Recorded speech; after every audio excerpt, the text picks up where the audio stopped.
దేవుని కొరకు మాత్రమే జాగ్రత్తగా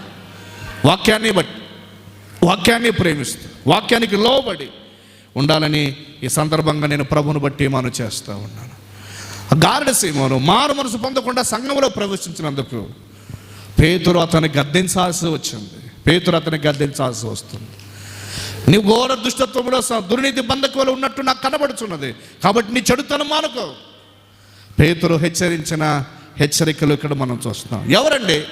ఒకప్పుడు సమరయ ప్రజలను ఆకర్షించిన వాడు, సమరయ ప్రజలను విభ్రాంతిపరిచిన వాడు, సమరయ ప్రజల్ని లక్ష్యం ఉంచడానికి సమరయ ప్రజల దృష్టినంతా కూడా తన వైపు నిలుపుకున్నవాడు, సమరయ ప్రజలను చాలా భయభ్రాంతులకు గురి చేసిన వాడు.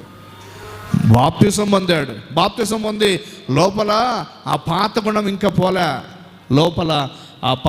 ఇంకా పోలే. కాబట్టి మన జీవితాన్ని మార్చుకున్నప్పుడే, మన బ్రతుకును మార్చుకున్నప్పుడే దేవుని యొక్క ప్రభావాన్ని మనం చూస్తాం, దేవుని యొక్క శక్తిని మనం చూస్తాం. జీవితం మారకుండా దేవుని ప్రభావం